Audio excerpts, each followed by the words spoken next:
Welcome to Living Witness, the podcast where the unexplained is given a voice and the impossible is given a stage. I'm your host, and tonight we bring you a testimony that will challenge your sense of reality and leave you questioning what you think you know about the world. If you've ever wondered what it feels like to be truly powerless in the face of the unknown, this is the episode for you. Before we hear tonight's account, I want you to imagine yourself alone on a deserted road, the world silent except for the sound of your own heartbeat.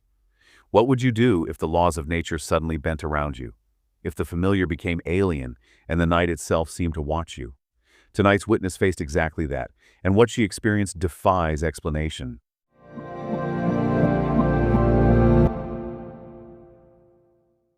I never believed in any of this.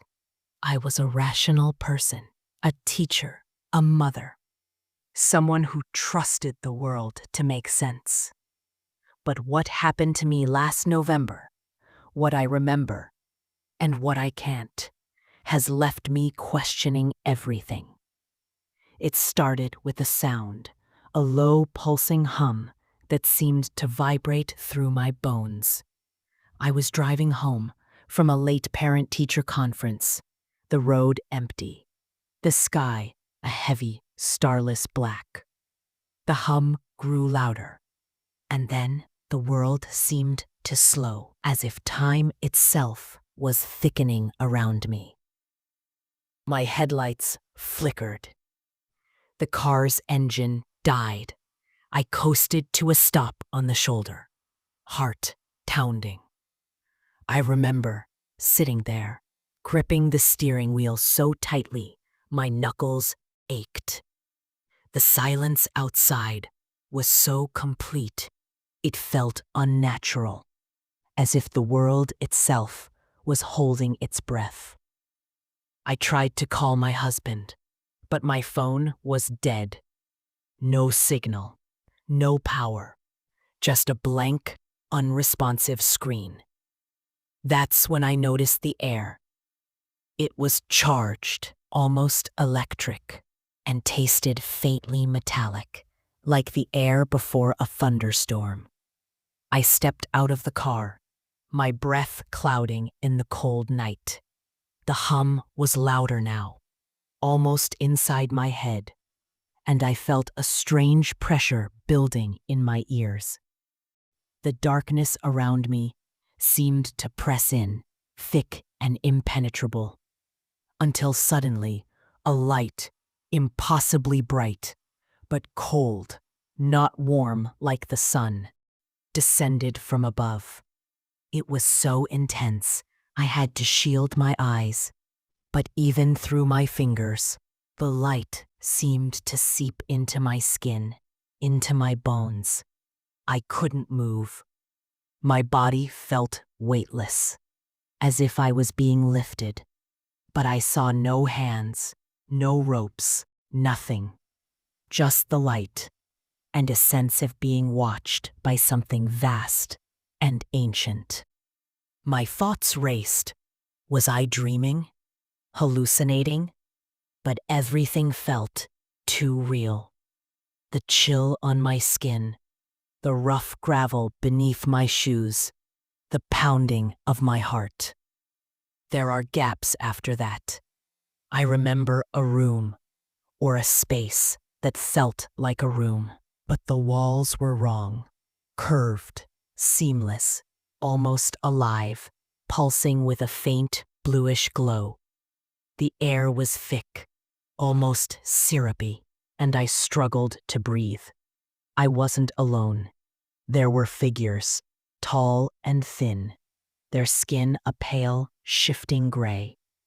Their eyes were huge, black, reflecting me back at myself. I couldn't speak, but I could feel them in my mind, sifting through my memories, my fears, my secrets. They didn't speak, not with words, but I felt their presence, their curiosity, their sadness. They showed me images, flashes of places I've never seen, planets swirling in colors I can't describe, a city made of glass and shadow. I saw oceans boiling under alien suns, forests of crystal, skies filled with impossible constellations. I felt a deep, aching sadness, as if I was being told a story of loss, of something precious slipping away. At one point, I became aware of something pressing against my chest, a sensation both physical and emotional. It was as if they were searching for something inside me, some answer or memory I didn't know I had. I felt exposed, vulnerable, but not afraid, just overwhelmed by the enormity of what was happening. Then, suddenly, I was back in my car. The engine started as if nothing had happened. My phone said only 10 minutes had passed. But I know it was longer. I know because I haven't been the same since.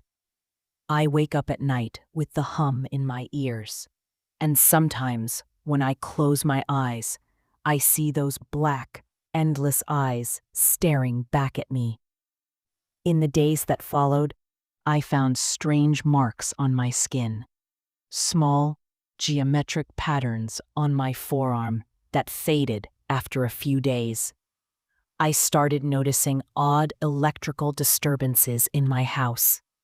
Lights flickering, appliances turning on and off by themselves.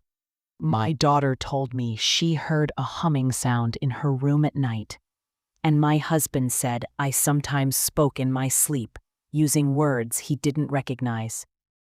I don't know what they wanted. I don't know if they'll come back. But I know what I saw, and I know I'll never be able to forget it.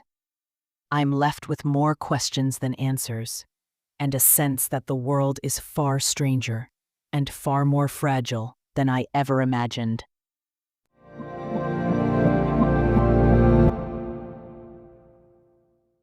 The testimony has been shared. Now it's time to examine it, challenge it, and see where it leads us.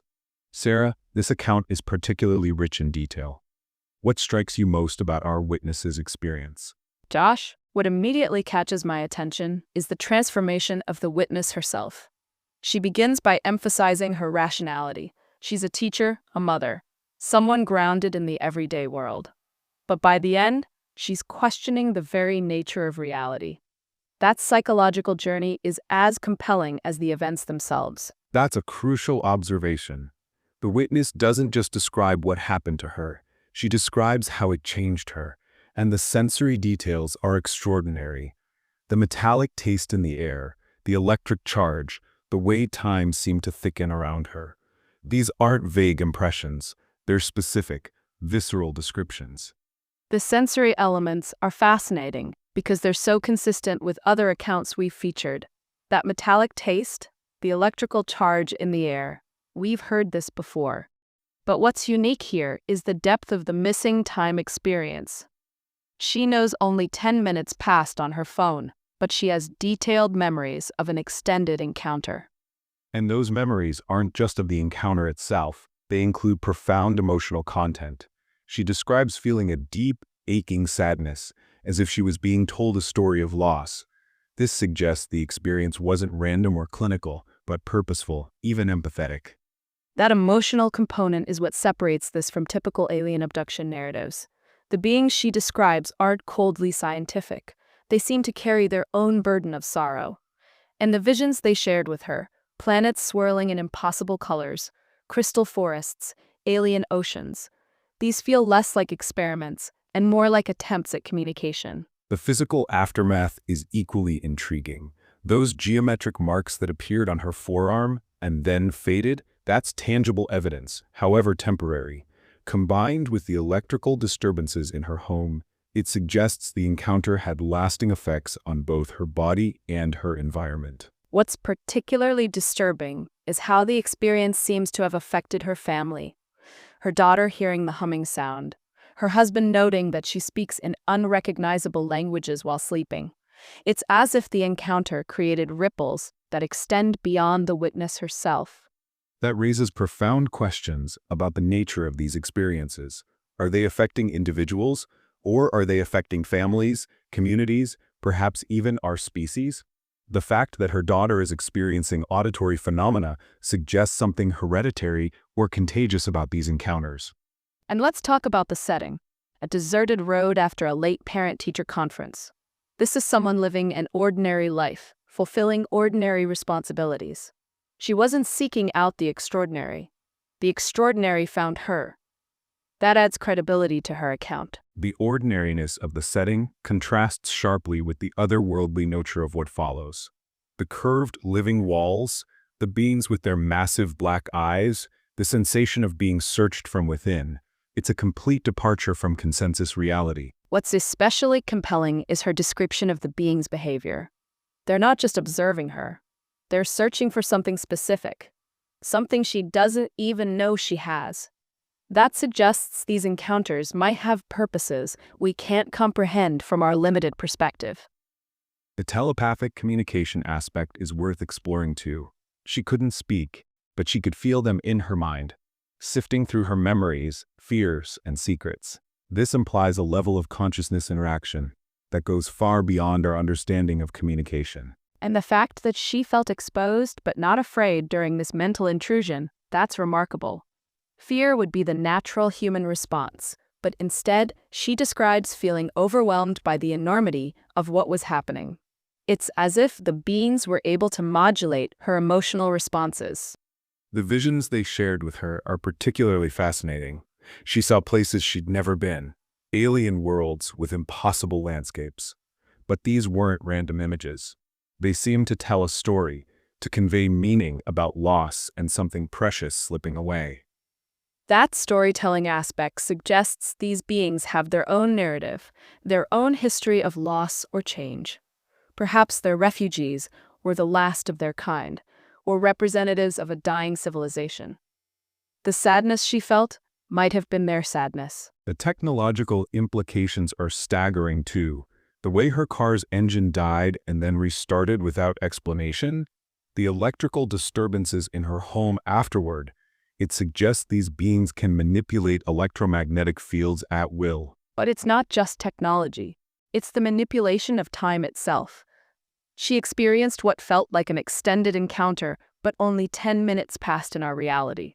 That's not just advanced technology. That's control over fundamental aspects of space-time. Which brings us to perhaps the most unsettling aspect of her testimony, the ongoing effects. The nightly awakening with the hum in her ears, the black eyes she sees when she closes her own eyes. It's as if the encounter created a permanent connection. That permanent connection raises the possibility that these aren't isolated incidents, but part of a longer process. Maybe the initial encounter was just the beginning. Maybe she's being prepared for something, or changed in ways she doesn't yet understand. The geometric marks that appeared and faded, could those have been some kind of mapping or marking system? A way for the beings to identify her for future contact? The temporary nature suggests they served a specific, short-term purpose. And the fact that her family is experiencing secondary effects, her daughter's auditory experiences, the electrical disturbances, suggests the encounter created a field of influence around her entire household. It's not just individual contact, it's environmental. What's particularly credible about her account is her ongoing confusion and uncertainty. She doesn't claim to understand what happened or why. She's left with more questions than answers, which feels authentic for someone who's experienced something this profound and inexplicable. That uncertainty extends to the very nature of her memories. She acknowledges there are gaps, things she can't remember. But what she does remember is vivid and detailed. It's as if certain aspects of the encounter were allowed to remain in her consciousness, while others were carefully edited out. The selective nature of her memories raises questions about the being's intentions. Were they trying to communicate something specific while protecting her from other aspects of the encounter that might have been too overwhelming or dangerous for her to retain? Or perhaps her human consciousness simply can't fully process or retain the complete experience. The gaps might not be intentional editing by the beings, but limitations of our neural architecture when confronted with truly alien intelligence. The transformation of the witness from skeptic to someone who questions the nature of reality itself is perhaps the most significant outcome. She hasn't just had an experience, she's been fundamentally changed by it. And that change appears to be permanent. Which raises the ultimate question. Is this change accidental, or is it the point? Are these encounters random events, or are they part of a larger process of human transformation that we're only beginning to glimpse? That's the mystery that haunts every account we feature on Living Witness. We're left to wonder whether we're documenting isolated anomalies or the early stages of something much larger, something that will eventually change our understanding of consciousness, reality, and our place in the universe. And perhaps that's exactly what these beings want, for us to question, to wonder, to gradually expand our conception of what's possible. Maybe the real purpose of these encounters isn't to provide answers, but to inspire better questions. Well said, Sarah. Our witness may not have all the answers, but her courage in sharing her experience adds another piece to a puzzle that's far larger than any of us can fully comprehend. Thank you for that deep dive. Thank you, Josh. And thank you to our witness for sharing something so deeply personal and transformative. These stories matter, and each one brings us closer to understanding the true nature of these extraordinary experiences.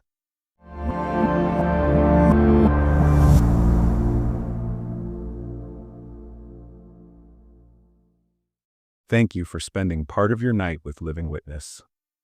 Stories like the one you heard tonight don't just pass through us, they settle. They linger in the spaces between what we think we know and what we feel might be true. Maybe it brought something back. Maybe it opened something up. Either way, if you're still thinking about it, still feeling it, you're not the only one. What we're building here isn't just a show. It's a quiet gathering of people who've seen too much to dismiss the unexplained and felt too much to ignore the silence that follows. Throughout the week, we continue that conversation. In longer testimonies, raw recordings, and moments we've kept just a little closer to the chest. It's not for everyone, but if something in you shifted tonight, you're already part of it. As you turn off the lights tonight, ask yourself, if the world is stranger than we can imagine, what else might be waiting just beyond the edge of what we call reality? Until next time, keep your eyes open, and remember, sometimes the witness is you.